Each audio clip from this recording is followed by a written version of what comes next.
کچھ دیر کے لیے علاؤدین کا چہرہ بھی بجھ کر رہ گیا، مگر اس نے فوراً ہی سنبھلتے ہوئے کہا، ہاں خسرو، نافرمانوں کا یہی حشر ہوتا ہے۔ یہ کہہ کر سلطان درگا ماتا کے مجسمے کو چھو کر دیکھنے لگا۔ اس نے کئی بار مورتی کو ہلانے کی کوشش کی، مگر وہ بڑی مضبوطی سے نصب کی گئی تھی۔ اس کے نیچے تو کوئی سرنگ موجود نہیں۔ علاؤدین نے ایک بار پھر رام دیو کو مخاطب کرتے ہوئے کہا، نہیں پربھو۔ رام دیو پر یقین لہجے میں بولا۔ سلطان بہت دیر تک درگا کے مجسمے کا جائزہ لیتا رہا۔ رام دیو نے خوشامد کا ایک اور انداز اختیار کرتے ہوئے کہا، شاہ والا، یہ مورتی کئی من سونے سے تعمیر کی گئی ہے اور اس کی آنکھوں کے ہیرے بھی اپنی مثال آپ ہیں۔ آخر تو کیا چاہتا ہے رام دیو؟ علاؤدین نے چونکتے ہوئے پوچھا۔ سلطان کی اس فقیر غلام کی خواہش ہے کہ ان بتوں کو توڑ کر ریزہ ریزہ کر دیجیے۔ رام دیو نے اپنے اسلامی جوش کا مظاہرہ کرتے ہوئے کہا، میری نظر میں آپ سب سے بڑے بت شکن ہیں۔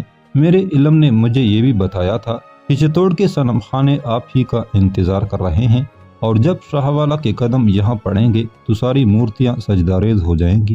نہیں رام دیو، ہم مذہب کے سلسلے میں کسی پر جبر نہیں کرتے۔ علاؤدین نے رام دیو کی تجویز کو سختی سے مسترد کرتے ہوئے کہا، یہ ایک سیاسی جنگ تھی جسے ہم نے شاہانہ جاہ و جلال کے ساتھ جیت لیا۔ اگر ہم ظلم ستم کو روا رکھتے تو پھر آگ میں جلنے والی عورتوں کو بچانے کا حکم نہ دیتے، ایک ایک بوڑھے اور بچے کو قتل کرا دیتے، مگر تو نے اپنی آنکھوں سے دیکھا کہ ہزاروں راجپوت سپاہی ہماری عنایت خسروانہ کے سائے میں زندہ ہیں۔ اگر ہم اپنی شمشیر قہر کو بے نیام کر لیں تو چتوڑ کی سرزمین پر ایک بھی زیرو زندہ نہیں رہے گا۔ ہم تو صرف یہ چاہتے ہیں کہ ہندوستان میں بسنے والے تمام افراد ہماری مکمل اطاعت اختیار کر لیں۔ ان بت خانوں کے بارے میں تو اہل چتوڑ ہی فیصلہ کریں گے کہ وہ انہیں مسمار کر کے حلقہ اسلام میں داخل ہوتے ہیں یا اپنے باپ دادا کے مذہب پر قائم رہتے ہیں۔ انہیں ہر قسم کی آزادی حاصل ہوگی۔ رام دیو نے شرمسار ہو کر سر جھکا لیا اور سلطان اپنے سپہ سالاروں کے ہمراہ مندر سے باہر نکل آیا۔ چلتے چلتے بھی اس کی زبان پر ایک ہی فکرہ گردش کر رہا تھا، اگرچہ پدمنی کا برباد شدہ تاج ہمارے ہاتھوں میں ہے اور کوئی بھی اہل نظر اس بات پر یقین کر سکتا ہے کہ پدمنی جل کر ہلاک ہو گئی ہے، لیکن ہمارا شعور اس وقت بھی ہم سے سرگوشیاں کر رہا ہے کہ وہ آفت جاں آج بھی زندہ ہے۔ راجپوت ہوتے ہوئے بھی رتن سنگھ کا بزدلوں کی طرح تہ خانے میں روپوش ہونا اور پدمنی کا مندر کے احاطے میں جلنا عام واقعات نہیں ہے۔ راک کے اس ڈیر سے ہمیں انسانی گوشت نہیں، کسی سازشی منصوبے کی بو آ رہی ہے۔ تمام سپہ سالاروں اور مصاحبوں کی گردنیں جھکی ہوئی تھی، وہ اپنے سلطان کے اندیشوں کو رد کرنے کی جرت نہیں کر پا رہے تھے۔ پھر سلطان نے ایک نیا حکم جاری کیا کہ مصنوعی پہاڑی کو مسمار کر کے پورے میدان کو ہموار کر دیا جائے۔ علاؤدین اسی میدان میں اپنی فتح کا جشن عام منانا چاہتا تھا۔ سلطان کے ہونٹوں کے ایک جنبش کے ساتھ ہی چتوڑ کی نواحی بستیوں کے اچھوت اپنے اپنے گھروں سے نکل آئے اور شاہی فوج کے کارندوں کے ساتھ بھاری پتھروں کو اٹھا اٹھا کر دریائے گمبھیری کے کنارے جمع کرنے لگے۔ سلطان اپنی فوجوں کی آمد و رفت کے لیے دریا پر ایک مضبوط پل بنانا چاہتا تھا، اس لیے اس نے مقامی لوگوں کو حکم دیا تھا کہ پل کم سے کم وقت میں تعمیر کر دیں۔ چتوڑ کے اچھوت جو پہلے ہی علاؤدین کے احسانات کے بوجھ تلے دبے ہوئے تھے، بڑی لگن اور جان فشانی کے ساتھ پل تعمیر کرنے لگے۔ اس دوران ملک نصرت نے کئی بار راجہ رتن سنگھ کو سلطان کے حضور پیش کرنے کی اجازت طلب کی، مگر علاؤدین نے ہر مرتبہ یہ کہہ کر انکار کر دیا، نصرت خان، ہم اس نافرمان کا چہرہ جشن فتح کے دن دیکھیں گے۔ پل کے ساتھ ساتھ علاؤدین نے میدان میں ایک بلند مینار تعمیر کرایا جس پر روشن حروف میں یہ عبارت تحریر کی گئی، سلطان علاؤدین خلجی، خدا کا سایہ، وقت کا سورج، دنیا کا محافظ و نگہبان اور سکندر ثانی۔ اس عرصے میں راج محل کی مستقل تلاشی جاری رہی۔ آگ کا طوفان تم جانے کے بعد راجہ رتن سنگھ کی بیوہ بہن فریاد کرتے ہوئی سلطان کے روبرو پہنچی اور اس نے اپنے بیٹے سوانگرا مال دیو پر چڑھائے جانے والے مظالم کی روداد بیان کی۔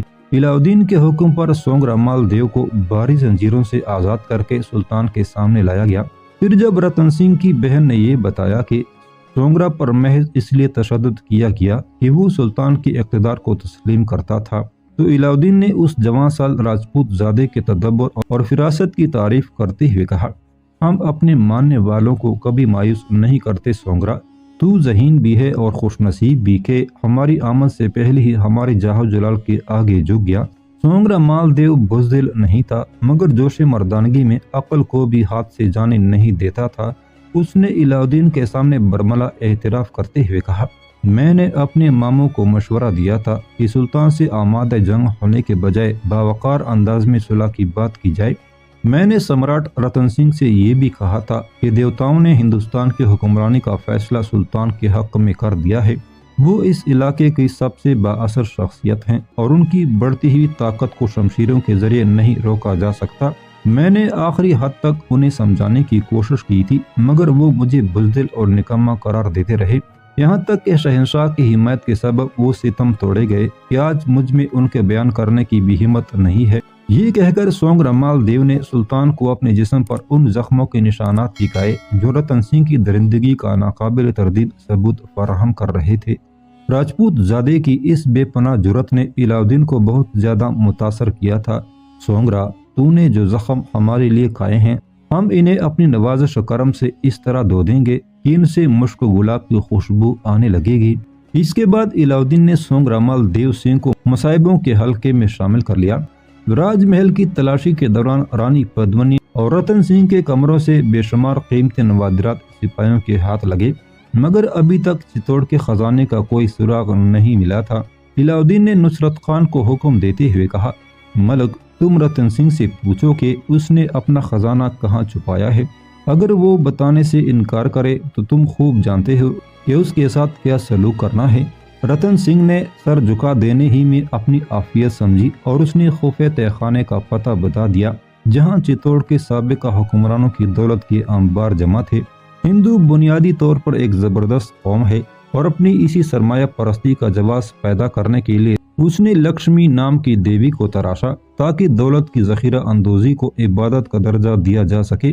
جب علاء الدین نے زر و جواہر کے ڈھیر دیکھے تو اس کے چہرے پر ایسی شادابی ابھر آئی جس کی جھلک آج سے پہلے نہیں دیکھی تھی۔ اب ہماری دولت کے سامنے محمود غزنوی کے خزانے کوئی حیثیت نہیں رکھتے، علاء الدین نے اپنے مصاحبوں اور سپہ سالاروں کو مخاطب کرتے ہوئے کہا۔ اس کے لہجے میں عجیب سا احساس فخر تھا اور آنکھوں میں ایسی چمک پیدا ہو گئی تھی جس کے اظہار کے لیے الفاظ کا تلاش کرنا مشکل نظر آ رہا تھا۔ ایک ایک کر کے تمام امیران لشکر نے سلطان کو اس یادگار فتح پر مبارکباد دی اور درباری مطرب ندیم کاشانی نے بڑے اثر انگیز انداز میں یہ نغمہ چھیڑ دیا، دنیا میں وہ شخص سلطان اعظم کی سوا کون ہو سکتا ہے جس کے قدموں کو چھو کر خاک بھی اکسیر بن جاتی ہے۔ اس دوران علی عامر افریدی نے طلسم کدے سے باہر جانے کی کوشش کی، مگر ہر مرتبہ نرملا کماری نے اسے یہ کہہ کر روک لیا، ابھی شکست فتح کے ہنگامے ختم نہیں ہوئے ہیں، ایسے سنگین لمحات میں یہاں سے نکلنا خطرناک بھی ثابت ہو سکتا ہے۔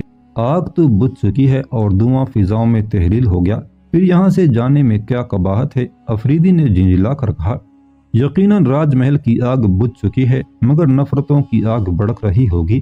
نرملا نے افریدی کو سمجھانے کی کوشش کی، تمہاری باتیں میرے لیے ناقابل فہم ہیں۔ افریدی کے لہجے سے ناخوشگواری کا اظہار ہو رہا تھا۔ تمہیں دوسروں کی آگ کی فکر ہے مگر میری طرف نہیں دیکھتی، میں اپنی والدہ اور بہن کی جدائی کے شعلوں میں کب سے جل رہا ہوں۔ نرملا کماری کچھ دیر خاموش ہو گئی اور پھر بہت آہستہ لہجے میں کہنے لگی، مجھے تو آپ کے غموں کا اس قدر احساس ہے کہ اپنے غم بھی فراموش کر بیٹھی ہوں۔ کیا میرا دل نہیں چاہتا کہ اس طلسم کدے کو توڑ کر دیوانہ وار نکل جاؤں اور چتوڑ کے در دیوار سے پوچھتی پھروں کہ میرے پتا جی کیسے ہیں اور اتنے دن تک ان پر کیا گزرتی رہی ہے۔ نرملا کی بات سن کر علی عامر افریدی سناٹے میں آ گیا۔ معاف کرنا راجکماری، پہلے وطن کی آمد کا سن کر جذبات بے قابو ہو گئے۔ میں خود غرض نہیں کہ مجھے صرف اپنی اماں اور بہن کا خیال ہے، تم اچھی طرح جانتی ہو کہ میں مہامنتری کی آخری خواہش کے احترام میں سلطان کے روبرو جانا چاہتا ہوں، اس طرح تم کیا حاصل کر سکو گے؟ نرملا کی آنکھیں اداس تھی اور آواز بجھی بجھی محسوس ہو رہی تھی۔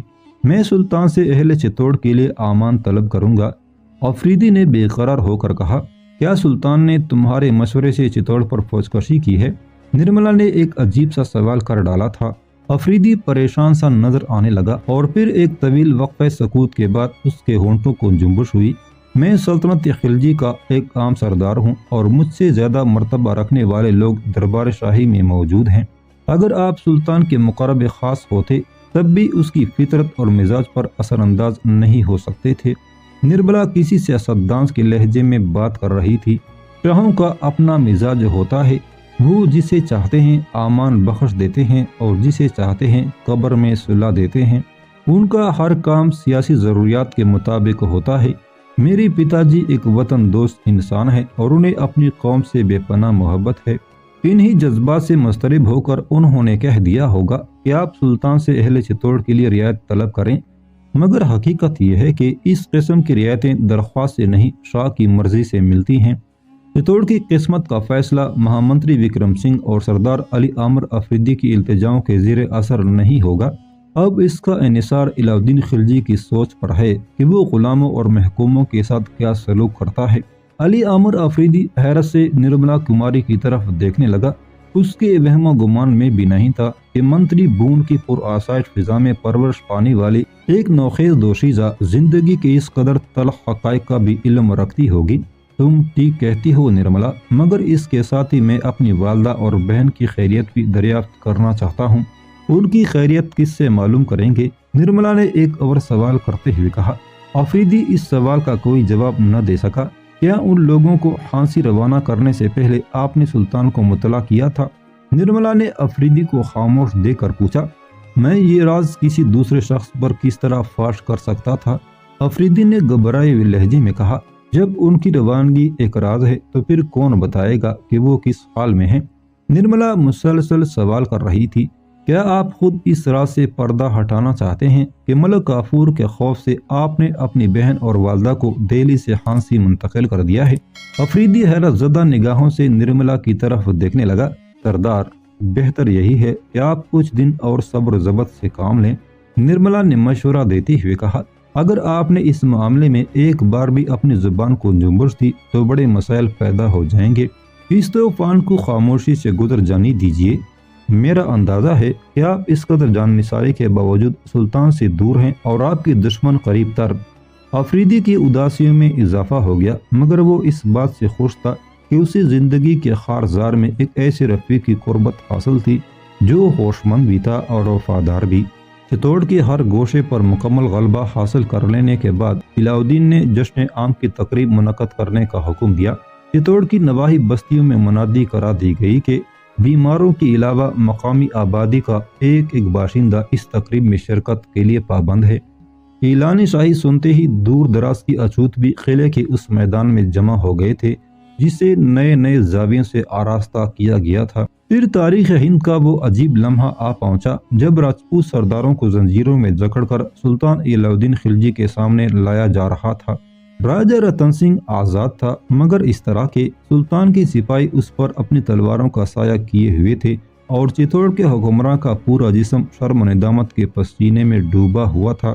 راجہ رتن سنگھ نے بڑے کرب کے عالم میں اس انسانی ہجوم پر نظر ڈالی جو راجپوت سمراٹ کے زوال اور شکست کا تماشائی تھا۔ سلطان علاء الدین خلجی نے ایک خاص منصوبے کے تحت چتوڑ کے اچھوتوں کو دونوں جانب اگلی قطاروں میں کھڑا کیا تھا تاکہ مجبور اور بے کس رعایا ان ستمگروں کا حشر دیکھ سکے جو صدیوں سے نسل آدم کے ایک بڑے گروہ کو جانوروں سے بدتر زندگی گزارنے پر مجبور کر رہے تھے۔ رتن سنگھ جیسے ہی آراستہ میدان میں داخل ہوا، اس نے اچھوتوں کی بھیڑ دیکھی تو اسے اندازہ ہو گیا کہ علاء الدین کے تیور کیا ہیں اور خلجی حکمراں کس انداز میں اسے ذلیل اور رسوا کرے گا۔ رتن سنگھ کے قدم لڑکڑا رہے تھے، مگر اس نے فوراً ہی اپنے اعصاب پر قابو پایا اور سر اٹھا کر چلنے لگا۔ جاتے جاتے اس نے کئی بار اپنے دائیں اور بائیں کھڑے ہوئے راجپوتوں پر نگاہ کی اور ایک جگہ رک کر تحقیر آمیز لہجے میں بولا، یہ گردش وقت ہے جس نے مجھے اتنے برے دن دکھائے ہیں، مگر تم یہاں کس لیے آئے ہو؟ میری ذلت کے اس تماشے سے تمہیں کوئی فائدہ حاصل نہیں ہوگا۔ تم نے اپنی وفاداریاں بدل ڈالیں، مگر اس سے تمہاری تقدیر نہیں بدلے گی۔ تم کل بھی شودر تھے اور آج بھی نیچ ہو۔ میں آزاد رہ کر بھی عظیم راجپوتوں کی اولاد تھا اور بیڑیاں پہن کر بھی رتن سنگھ چوہان ہوں، سورج دیوتا کا بیٹا، اور تم گندی کیچڑ سے پیدا ہونے والے غلیظ اور بدرنگ کیڑے اپنے آقاؤں کا تماشا دیکھنے جمع ہوئے ہو۔ رتن سنگھ اچھوتوں پر برس پڑا جو سلطان کے حکم پر اس جشن میں شریک ہوئے تھے۔ صدیوں سے خوف و دہشت اور محرومی کے فضاؤں میں پلنے والے شودروں کی گردنیں جھک گئی تھی۔ علاؤدین نے انہیں نئے انداز سے جینے کا حوصلہ بخشا تھا، مگر جب وہ راجپوتوں کے مقابل آئے تو ان کا ماضی انہیں ڈرانے لگا۔ علاؤدین اور رتن سنگھ کے درمیان فاصلہ تھا، اس لیے خلجی حکمراں راجپوت سمراٹ کی گفتگو نہیں سن سکا تھا، لیکن اس نے اندازے سے سمجھ لیا کہ رتن سنگھ چتوڑ کے اچوتوں کی موجودگی کو برداشت نہیں کر سکا ہے۔ سلطان نے اپنے سپاہیوں کو ہاتھ کا اشارہ کیا، جس کا مفہوم تھا کہ وہ رتن سنگھ کو کھینچتے ہوئے اس جگہ تک لائیں جہاں علاؤدین شاہانہ جاہ و جلال کے ساتھ جلوہ افروز تھا۔ سلطان کا اشارہ پاتے ہی چند سپاہیوں نے اپنی تلواروں کا رخ بدل دیا، اور جب رتن سنگھ کو اپنی پشت پر چبھن محسوس ہوئی تو وہ سیدھا ہو کر آگے بڑھنے لگا۔ علاؤدین کا تخت اس مینار کے نیچے سجایا گیا تھا جسے سلطان نے اپنی فتح کی یادگار کے طور پر تعمیر کرایا تھا۔ تخت پر علاؤدین کے دائیں جانب حضرت امیر خسرو تشریف فرما تھے، پھر ملک نصرت خان اور خواجہ حاجی کی نشستی تھی، بائیں جانب سلطان کا بڑا لڑکا خضر خان بیٹھا تھا، اور اس کے بعد دونوں سپہ سالار تاج الدین عراقی اور ملک ظفر خان موجود تھے۔ باقی مصائب اور فوجی سردار ایک طویل قطار بنائے ہوئے سلطان کے عقب میں کھڑے تھے۔ زمین کی سطح سے تخت کا فاصلہ تقریباً 4 ہاتھ تھا۔ جب سپاہی رتن سنگھ کو لے کر تخت کے قریب پہنچے تو سلطان نے اپنے ایک سپاہی سے اس واقعے کی تفصیلات دریافت کی۔ جب راجپوت سمراٹ اچوتوں کے سامنے اپنے قہر و غضب کا مظاہرہ کر رہا تھا، سلطان کے جانثار فوجی نے آگے بڑھ کر تخت شاہی کو بوسہ دیا اور پھر راجہ رتن سنگھ کی زبان سے ادا ہونے والا ایک ایک حرف بیان کر دیا۔ علاؤدین نے تحقیر آمیز نظروں سے رتن سنگھ کی طرف دیکھا، جیسے اس کے روبرو چتوڑ کا حکمراں نہیں، کوئی راہزن و قزاق ہو۔ رتن سنگھ، ایک کمزور و ناتواں مخلوق جسے تو اور تیری قوم کے لوگ اچوت کہہ کر پکارتے ہیں، اسے ہم نے انسانوں کا درجہ بخشا ہے۔ تو نے اور تیرے جابر صفاق باپ دادا نے ان کے لیے خوف و دہشت کا جو پنجرہ بنایا تھا، آج اس کا دروازہ ہم نے کھول دیا۔ آزادی کی ایک ایک سانس کو صدیوں سے ترستے ہوئے یہ لوگ اب ہر پابندی اور زنجیر سے بے نیاز ہیں۔ ہمارے رحم و کرم نے انہیں قوت پرواز دی ہے، اب یہ خدا کی بنائی ہوئی آزاد فضاؤں میں اڑیں گے، اور جور و جفا کے موسم کی سختیاں ان کے بازوں کو چھو بھی نہیں سکیں گی۔ اب یہ بولیں گے اور پوری توانائی کے ساتھ بولیں گے کہ ہم نے انہیں زبان بخشی ہے۔ اب یہ اپنے گھروں میں چتوڑ کے میدانوں اور کھیتوں میں رقص کریں گے، گمبھیری اور بڑس کی موجوں کے ساز پر آزادی کے نغمے گائیں گے، وہ آزادی جو فاتح عالم کا عطیہ خاص ہے۔ یہ ہمارے حکم پر یہاں جمع ہوئے ہیں، ہمارا حکم جو ٹالا نہیں جا سکتا۔ ہم چاہتے تھے یہ ڈرے سہمے لوگ بھی اپنی آنکھوں سے تیرے جھوٹے اقتدار کی بربادی کا تماشا دیکھیں۔ علاؤدین کا ایک ایک لفظ زہر آلود نشتر تھا جس نے رتن سنگھ کے دل و دماغ کو ٹکڑے ٹکڑے کر دیا تھا۔ شدت غضب سے رتن سنگھ کانپنے لگا۔ علاؤدین، تو نے یہ اچھا نہیں کیا، جھگڑا تیرے اور میرے درمیان تھا، تو فاتح قرار پایا اور میں شکست کھا گیا۔ یہ تو مقدرات کا کھیل ہے، مگر اعلیٰ ظرف لوگ اپنے حریفوں سے ایسا ذلت آمیز سلوک نہیں کرتے۔ رتن سنگھ کی رگوں میں راجپوتی خون کی گردش تیز ہو گئی تھی، اور غلامی کے حصار میں داخل ہونے کے بعد بھی وہ اپنی برباد شدہ شخصیت کا برم رکھنے کی کوشش کر رہا تھا۔ رتن سنگھ، کیا تجھ جیسا بزدل اور پست فطرت انسان بھی اعلیٰ ظرفی کا مفہوم سمجھتا ہے؟ اپنے دشمن کو بدترین اذیت میں مبتلا دے کر علاؤدین کے ہونٹوں پر مسکراہٹ ابھر آئی۔ بد نصیب، تو ہمیں اعلیٰ ظرفی کا سبق دیتا ہے، جبکہ ہمارے غلام بھی اپنے سینوں میں تجھ سے زیادہ بڑا دل رکھتے ہیں۔ یہ کہہ کر علاؤدین نے ملک نصرت خان کی طرف دیکھا۔ سلطان کی جنبش چشم کے ساتھ ہی نصرت خان اٹھ کھڑا ہو گیا اور اس نے اپنی گردن خم کر دی۔ یہ ہمارا مزاج آشنا سپہ سالار نصرت خان ہے، علاؤدین نے دوبارہ رتن سنگھ سے مخاطب ہوتے ہوئے کہا۔ اس نے ہمارے حکم کے بغیر تجھ سے صاحب ظرف انسانوں کی طرح سلوک کیا۔ آخر یہ ہمارا سفیر ہے، ہمارا نمائندہ ہے، اسے ایسا ہی کرنا چاہیے تھا۔ اگر ہم اعلیٰ ظرف نہ ہوتے تو نصرت خان تجھے زنجیریں پہنا دیتا اور پھر تیرے سر کے بال پکڑ کر مجرموں کی طرح کھینچتا ہوا ہمارے روبرو حاضر کرتا۔ یہ ہماری اعلیٰ ظرفی ہی کا صدقہ ہے کہ شکست کھانے کے بعد بھی تیری پہچان باقی ہے۔ ہم تیری اس پہچان کو مٹا بھی سکتے تھے، پھر تجھے بدترین حالت میں ہمارے حضور پیش کیا جاتا۔ ہم نے چشم پوشی سے کام لیا، شاہانہ تواضع اور رواداری کو برقرار رکھا۔ علاؤدین کے ہونٹوں کی مسکراہٹ غائب ہو گئی تھی اور اس کا چہرہ آتش غضب سے جلنے لگا تھا۔ علاؤدین، یہ تیری تواضع اور رواداری ہے کہ تو میرے ہی غلاموں کو میرے ڈوبتے ہوئے جاہ و جلال کا تماشا دکھا رہا ہے۔ رتن سنگھ کے لہجے میں ساری دنیا کی نفرتیں اور تلخیاں سمٹ آئی تھی۔ تجھے اس بات پر قدرت حاصل تھی کہ تو مجھے تنہائی میں طلب کرتا اور میری تحقیر اور رسوائی پر گہرا پردہ ڈال دیتا۔ ہم ایسا ہی کرتے رتن سنگھ، مگر تیری بدبختی نے تجھے یہ شرمناک دن دکھائے۔ علاء الدین کی آواز پہلے سے زیادہ بلند ہو گئی تھی۔ وہ وقت یاد کر جب تو نے ہماری نظروں کے سامنے ہمارے فرمان کی دھجیاں اڑا دی تھی۔ تو نے کاغذ کے ٹکڑے نہیں کیے تھے، ہمارے وقار کو چاک کر ڈالا تھا۔ تجھے نہیں معلوم کہ وہ منظر دیکھ کر ہمارے دل پر کیا گزری تھی۔ تو نہیں جانتا کہ علاء الدین کی زبان سے ادا ہونے والے الفاظ اور اس کے دل میں ابھرنے والے جذبات کی کیا قیمت ہے۔ تجھے لازم تھا کہ ہمارے فرمان کو بوسہ دیتا، آنکھوں سے لگاتا اور پھر اسے اپنے سامنے رکھ کر سجداریز ہو جاتا، لیکن تو نے ایسا نہیں کیا کہ ذلتوں کے اندھیرے تیرے دل و دماغ کا احاطہ کر چکے تھے۔ روشنی کی کوئی کرن آتی تو کہاں سے آتی؟ پھر ہم نے بھی فیصلہ کر لیا کہ تجھے ایسی عبرتناک سزا دیں گے جسے سرزمین چتوڑ کبھی فراموش نہ کر سکے گی۔ تو نے ہمارے فرمان کے ٹکڑے کیے تھے اور ہم نے تیری سلطنت کو اس طرح پیس ڈالا کہ اس کے ذرے تک ہوا میں بکھر گئے۔ آج صرف تیرے اقتدار کی جلی ہوئی راکھ ہے جو ہر طرف اڑتی پھر رہی ہے اور اپنے اس حکمران کا مرثیہ پڑ رہی ہے جس کے سینے پر تلوار کا کوئی زخم نہیں آیا۔ اگر تو زخموں سے چور ہو کر ہمارے سامنے لایا جاتا یا تیری گردن شانوں سے کٹ کر الگ ہو گئی ہوتی تو پھر ہم تیری لاش کے احترام میں کھڑے ہو جاتے، تیرے جنازے کو شاہانہ انداز کے ساتھ نظر آتش کر دیتے اور ساری دنیا کو بتاتے کہ رتن سنگھ ایک مرد شجاع تھا اور ہم سورماؤں کی بڑی قدر کرتے ہیں۔ ہماری آنکھ نے تیری ریاست میں بس ایک ہی بہادر دیکھا، سپہ سالار ہری سنگھ۔ تو نہیں جانتا کہ ہم نے اس کی کیسی عزت افزائی کی تھی، مگر وہ مرد خوددار تھا، منہ چھپا کر چلا گیا۔ تو چوہانوں کی نسل پر کبھی نہ مٹنے والا ایک داغ ہے، بزدلی، کم ہمتی، بے غیرتی اور نامردی کا گہرا داغ۔ ہم نے اچوتوں کے ہجوم کو اس لیے جمع کیا ہے کہ وہ اس حکمراں کا سیاہ چہرہ اور جھکا ہوا سر دیکھ سکیں جو کمزور بکریوں اور ناتواں ہرنوں کے غول میں شیر کی طرح دوڑتا تھا، مگر جب حقیقتاً ہندوستان کا سب سے طاقتور شیر اس کے جنگل میں نمودار ہوا تو وہ کسی لومڑی اور گیدڑ کی مانند فرار ہونے کی کوشش کرنے لگا، یہاں تک کہ شیر کے نو آموز بچوں نے اسے کسی خرگوش یا گلہری کی طرح اپنے خونخوار پنجوں میں جکڑ لیا۔ اب وہی لومڑی ایک زیغے میں دشت سے اس کے رواداری اور تواضع کا قانون دریافت کر رہی ہے۔ رتن سنگھ، ہم نے تجھ سے زیادہ لعنت زدہ انسان آج تک نہیں دیکھا۔